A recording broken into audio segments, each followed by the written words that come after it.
विविध भारती। इनसे मिलिए कार्यक्रम में आज हमारे साथ हैं पर्वतारोही और प्रशिक्षक ऋषिकेश यादव। ऋषिकेश जी, बहुत बहुत स्वागत है आपका। नमस्कार।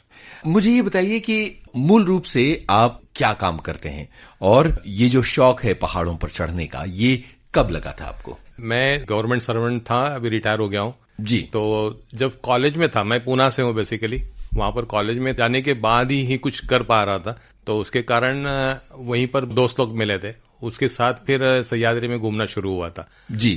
पूना के आसपास पहाड़ बहुत है, किले भी है, ज्यादातर शिवाजी महाराज के जो किले हैं उसके कारण वो एक अट्रैक्शन था कि पहाड़ में जाना है, किले देखना है, हिस्ट्री देखना है, तो वो नजरिए से जाते थे। ये किन वर्षों की बात है? ये 1975 में। ओहो हो, बहुत ही पुरानी बात है। तो तब आपने महाराष्ट्र में पूना के आसपास के जो पहाड़ थे या किलों पर जाना शुरू कर दिया था। तब तो माहौल बहुत अलग तरह का होगा, बहुत लोग नहीं जाते रहे होंगे उस समय। हाँ, बहुत ही अलग था। तब हम जब पहाड़ों के लिए जाते थे तो लोग हमें पागल कहते थे। ये पीठ पर सैक वगैरह लगाकर जाना है, खाना लेकर जाना है, एक एक दो दिन रहना है वहां पर व्यवस्था नहीं होती थी, जहां कहीं कुछ मिले उस पर रहना, खाना और वापस आना। तो एक तो लोगों को पता ही नहीं था कि पहाड़ों में देखने के लिए क्या होता है, क्यों जाते हैं पहाड़ों में ये। और दूसरा था कि डर था कि पहाड़ों में जब जाते हैं तो कुछ न कुछ होगा। माँ खास करके डरती थी कि ये जाएगा तो कुछ होगा, गिरेगा, लगेगा, उसके कारण डर था। जंगली जानवरों का जंगली जानवरों का भी था। लेकिन 8-10 साल के बाद थोड़ा सा उसके बारे में लिखने लगे, पढ़ने लगे, पेपर में आने लगा कि ऐसे पर्वतारोही जाते हैं, किलों पर जाते हैं तो अच्छा काम करते हैं, उससे सेहत अच्छी रहती है, मानसिकता अच्छी रहती है, तो थोड़ा सा उसमें क्रेडेंशियल बढ़ने लगे। देखिए, आजकल के भी माँ बाप जो हैं वो डरते होंगे जब कोई किशोर वय लड़का या युवक युवतियां पहाड़ पर जाने की घर में परमिशन मांगते होंगे। आप उन सबको बताइए कि क्या कभी कोई ऐसा खतरा हुआ, कभी कोई जंगली जानवर, कोई और इस तरह का हादसा? नहीं, अभी मैं 40 साल हुआ हूँ कि पहाड़ों में जा रहा हूँ। हाँ। तो कभी नहीं ऐसा हुआ कि कुछ जान पर खतरा है कि किसी जंगली जानवर के कारण। हाँ, कहीं हम गलती खुद करते हैं तो ही रिस्क रहती है, क्योंकि माउंटेन में जितने भी एक्सीडेंट्स होते हैं 99% एक्सीडेंट ह्यूमन एरर्स के कारण होते हैं। 1% कभी कभार हुआ क्योंकि उसमें नेचुरल चीज है, उसके कारण एक्सीडेंट हुआ। जी। तो ये बहुत ही अच्छा स्पोर्ट है, एक तंदुरुस्ती शरीर की रहती है और मानसिकता भी बहुत अच्छी रहती है। तो आप कॉलेज के जमाने से शुरू करके और जब नौकरी शुरू कर ली उसके बीच में भी समय निकाल के पहाड़ों पर जाते रहे। महाराष्ट्र से बाहर कब जाना शुरू किया पहाड़ों पर? करीबन 79-80 में पहली बार हिमालय गया था। उसके बाद से फिर हर साल हिमालय में जाता हूँ। उसके बाद हिमालय के बाद वापस साल भर सह्याद्री का ट्रैकिंग वगैरह शुरू रहता है, यानी ये सिलसिला लगातार चलता रहता है। हाँ।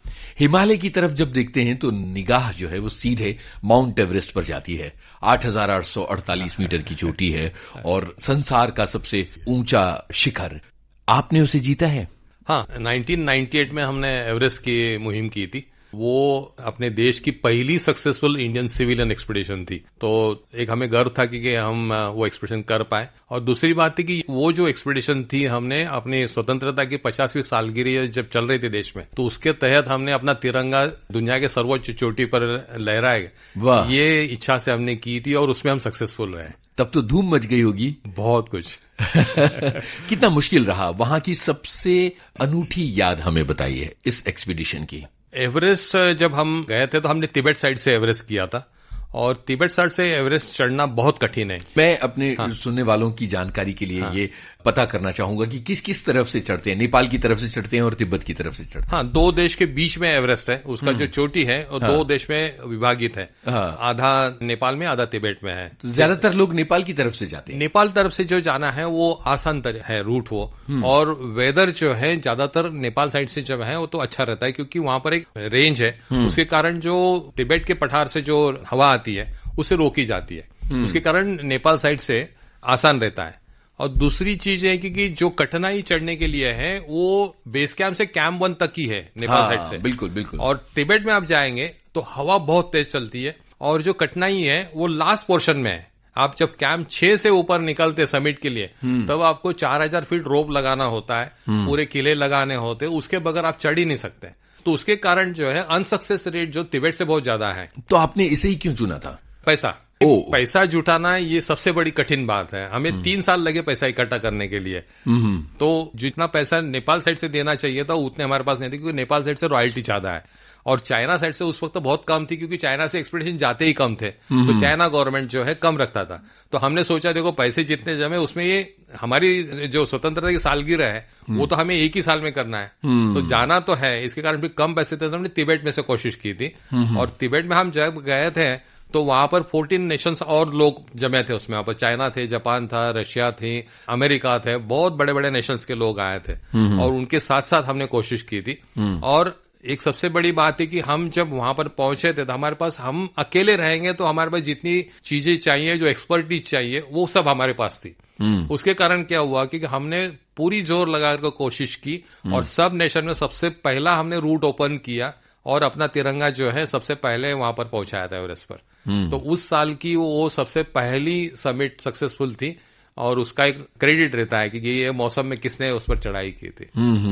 क्या बात है। तो मुश्किल रास्ता चुना और आर्थिक परेशानियों के बावजूद आप माउंट एवरेस्ट पर चढ़ पाए। मुझे ये बताइए कि उसके बाद आपने काफी सारे लोगों की मदद करनी शुरू की एवरेस्ट पर चढ़ाई करने के लिए।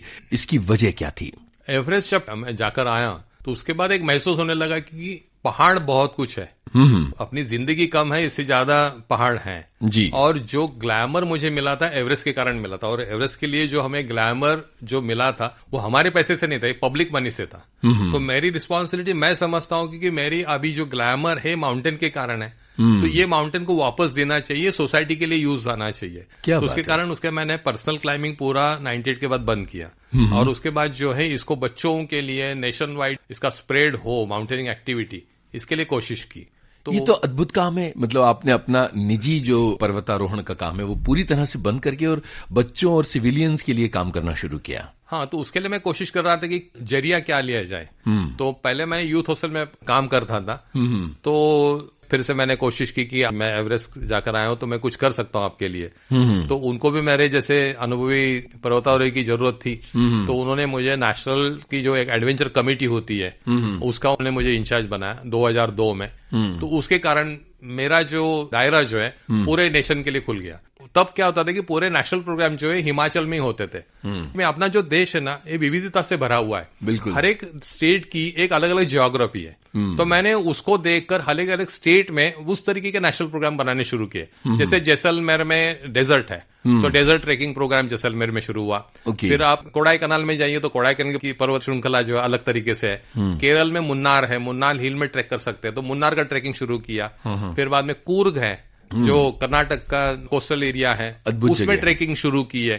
फिर बाद में दार्जिलिंग है, पहाड़ों के लिए मशहूर है, वहां पर संदकपू का ट्रैक शुरू किया वेस्ट बंगाल के लोगों को साथ लेकर। मेघालय में केव्स है, तो मिजोरम में ट्रेकिंग शुरू की और वो केविंग का प्रोग्राम शुरू किया, वो भी बहुत अच्छी तरह से चलने लगा। फिर उधमपुर JNK में जो पहले वहां पर असैसिनेशन हुआ था, तो वो एरिया में ट्रेकिंग शुरू की। तो उसके लिए 2-3 साल लगे सेट करने के लिए, क्योंकि उसमें वहां जाना एरिया थोड़ा रिस्क था, लेकिन वो भी प्रोग्राम अच्छी तरह से चलने लगा। फिर मध्य प्रदेश है, पचमढ़ी का प्रोग्राम है, उनके मध्य प्रदेश के लोगों को लेकर उनको प्रमोट किया। तो इस तरीके से हर एक स्टेट की जो खुद के नेशनल प्रोग्राम होने चाहिए तो स्प्रेड करते ले गए थे। शुरुआत में दिक्कतें आई होंगी इसमें? बहुत दिक्कत है, क्योंकि हर एक स्टेट में जाकर उनके लोगों को उनको एनकरेज करना, फिर उनसे वो सब सुविधाएं इकट्ठा हो, फिर उनको प्रमोट करो, उसको प्रोग्राम को फिर नेशनल लेवल पे उसको पब्लिसिटी, फिर बाद में अवेयरनेस डेवलप करना। 2-3 साल तो हर जगह पे थोड़ा सा दिक्कत आती थी, फिर अपने आप शुरू होते थे, फिर खुद ही करने लगे। अभी हर एक स्टेट के अपने अपने प्रोग्राम नेशनल लेवल पे अच्छी तरह से चलते हैं। माता पिता बच्चों को भेजने लगे आसानी से? मैंने एक बच्चों का प्रोग्राम शुरू किया था 2002 में। हमने नेशनल प्रोग्राम 10 से 15 साल के बच्चों के लिए एक प्रोग्राम किया था। तो उसमें दिक्कत ऐसी आती थी कि इतने छोटे बच्चों को लाएगा कौन, पेरेंट भेजेंगे या नहीं भेजेंगे। तो उसमें मेरा एक उसमें नजरिया ऐसा था कि आजकल के बच्चों को इसकी जरूरत ज्यादा है, क्योंकि एक मेंटल फिटनेस और फिजिकल फिटनेस 2 चीजें आज के बच्चों के लिए बहुत जरूरी है। तो ट्रैकिंग के द्वारा मिल सकती है। और दूसरा ऐसा कि एडजस्टमेंट बच्चों के लिए बहुत दिक्कत होती है। मुझे यही खाना चाहिए, मैं ऐसे ही रहूंगा, मुझे ये नहीं करना है, मुझे अभी ये नहीं करना है। कॉमन लिविंग जो है ना वो कम हो गया है बच्चों के लिए, कंफर्ट लेवल बहुत बढ़ गई है, तो उनको वहां पर आना चाहिए। तो पहले 2-3 साल कम बच्चे आते थे, लेकिन जैसे पेरेंट्स को जब उनका एक्सपीरियंस होने लगे, बच्चे खुद का काम खुद करने लगे। कितने बच्चों को खुद पेस्ट निकालकर ब्रश करना भी नहीं आता था। खुद के कपड़े धोने हैं, कपड़े धोकर सुखाने हैं, वो भी नहीं। स्नान करना है तो उसकी तैयारी करनी पड़ती है, पहले पानी निकालो, फिर साबुन लगाओ, फिर अपने को क्लीन करो, वो नहीं होता था। लेकिन ये जब 8-10 दिन रहते हैं तो अपने आप सीख जाते। फिर पेरेंट कहते नहीं फायदा हुआ है तो वो स्प्रेड होने लगा। और उसके बाद जो है अभी डलहौजी और कुल्लू एरिया में हमारा प्रोग्राम होता है यूथ हॉस्टल का, उसमें 1,500 बच्चे से 3,000 बच्चे अप्रैल मई में आते हैं। क्या बात है। तो ये बड़ी दिलचस्प बात आपने बताई और मुझे लगता है कि जितने लोग हमारा ये इनसे मिलिए कार्यक्रम सुन रहे हैं ऋषिकेश जी, बहुत जगह पर लोगों को ये प्रेरणा मिलेगी कि बच्चों को पर्वतारोहण के लिए, ट्रैकिंग के लिए भेजा जाए। इससे उनमें बहुत सकारात्मक बदलाव आ सकते हैं। अच्छा, आपके काम का एक पहलू जो है वो है मूक बधिर जो बच्चे हैं उनके लिए काम करना, नेत्रहीन जो लोग हैं उन्हें भी पर्वतारोहण करवाना। ये आइडिया कब आया था और इसे आपने किस तरह से मूर्त रूप दिया? हमने जब ट्रैकिंग शुरू किया था तब एक दूसरे से फोन पर हम बातें करते थे। उस वक्त मोबाइल नहीं थे, तो लैंडलाइन में मेरा एक दोस्त वो बैंक में था, तो उसको फोन करते थे। तो उसका एक ऑपरेटर था, वो ब्लाइंड था, तो वो फोन पे सुनता था, अरे क्या है रोज इनके इतने फोन आते, क्या क्या बातें करते रहते, पहाड़ों की बातें करते हैं। तो उसको जिज्ञासा होने लगा कि पहाड़ों क्यों जाना चाहिए, कैसे जाना चाहिए। उसने हमसे पूछा कि मुझे भी आना है। तो हमने सोचा कि इसको कहाँ ले जाएंगे, हमको खुद को संभालना मुश्किल जहां पर है, ये नेत्रहीन है, इसको कैसे ले जाएंगे और वो क्या वो उसमें से आनंद ले पाएगा। लेकिन वो ज्यादा ही पीछे पड़ा तो कहा ठीक चलो ले जाएंगे। उसने बोले मैं अकेले नहीं, बाहर ने मेरे साथ लोगों को भी लेकर आएंगे। ठीक है बोले। तो फिर हमने सोचा कि कौन सा दिन चुना जाए। 15 अगस्त अपनी स्वतंत्रता दिन है। तो फिर हमने रायगढ़ किला जो है, सबको इतिहास मालूम है, रायगढ़ शिवाजी महाराज है उसके कारण मालूम है। तो उस वक्त हमने वो प्रोग्राम किया था, उसमें 20-22 ब्लाइंड्स आए थे। और उस प्रोग्राम की खासियत ये रही कि हम काफी कोशिश कर रहे थे कि एक भी ब्लाइंड ना गिरे। लेकिन हुआ ऐसे कि वो हमारा हाथ पकड़ के चलते थे और आगे हमारा एक बंदा था, उसके पीछे हाथ पकड़ के वो उसकी मूवमेंट जो बॉडी मूवमेंट है तो उसको कैच करते हुए अपनी स्टेपिंग करते थे। और उस वक्त बारिश इतनी हो रही थी, बहुत बारिश थी, लेकिन किला चढ़ने तक ऐसा हुआ कि एक भी ब्लाइंड गिरा नहीं। लेकिन हमारे बच्चे गिरते थे जो उसको संभाल रहे थे, वो गिरते थे और ब्लाइंड उसको हाथ पकड़ के ऊपर खड़ा करते थे। ओहो गजब। मैंने उनको पूछा होने के बाद कि ऐसा क्यों होता है। तो बोला देखो आपका कंसंट्रेशन जो है ना आपके पैर पे नहीं रहता है जी, आपको दिखाई देता है तो आप इधर उधर देखते रहते हैं, इसके कारण अपने लोग गिरते हैं। हमारा कंसंट्रेशन हमारे पैरों पे रहता है। अच्छा, फिर जब आपने ये मूक बधिर और नेत्रहीन लोगों की एक्टिविटीज को आगे भी बढ़ाया और हिमालय तक ले गए, हाँ, तो क्या हुआ कि पहले सह्याद्री में घूमने के बाद उनको एक्सपीरियंस आ गया, कॉन्फिडेंस भी आया, हमें भी थोड़ा कॉन्फिडेंस आ गया कि उनको हम आगे कोई ले जा सकते हैं। उसके बाद उनको हिमालय में जाने की इच्छा हुई, तो फिर 85 में हम उनको हिमालय ट्रैक के लिए ले गए। तो हमें दिक्कत थी कि चल कैसे पाएंगे, स्नो में चलना है, अल्टीट्यूड गेन करना है, तो थोड़ी परेशानी होगी, ठंड वो सह पाएंगे या नहीं। लेकिन वो अच्छी तरह से हुआ, वो भी एक्सपीरियंस बहुत अच्छा रहा हमारा।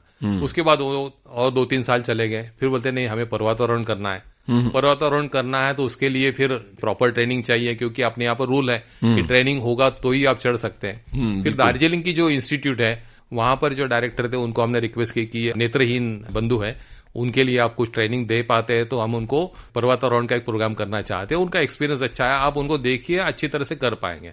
उन्होंने भी महसूस किया कि कर सकते हैं, तो उनके लिए उन्होंने बेसिक कोर्स ऑर्गेनाइज किया, वो सक्सेसफुल रहा। उसके बाद और एक जेंट्स बैंड सक्सेसफुल रही, एक लेडीज बैच आ गए। तो फिर हमने हिमालय में कुल्लू एरिया में एक्सपीडिशन की, लद्दाख की और क्षितिदर पीक पर। वो बहुत अच्छी रही। उसमें 11 ब्लाइंड्स और 1 डेफ एंड डम्ब लड़का था। तो उसमें से 10 लोगों ने लद्दाख की पीक पर चढ़ाई की और एक डेफ ने की, और क्षितिदर जो था उसपे एक ब्लाइंड और एक डेफ उन्होंने आरोहण किया था। तो वो दुनिया की पहली हिमालय की सक्सेसफुल एक्सपीडिशन रही। क्या बात है ऋषिकेश जी, बहुत ही दिलचस्प बातें हो रही हैं और बहुत जानकारी भी मिल रही है और प्रेरणा भी मिल रही है। कार्यक्रम का वक्त आज खत्म हो रहा है, लेकिन हमारी बातें तो खत्म नहीं हुई। अगले हफ्ते आपसे बातचीत का सिलसिला जारी रहेगा।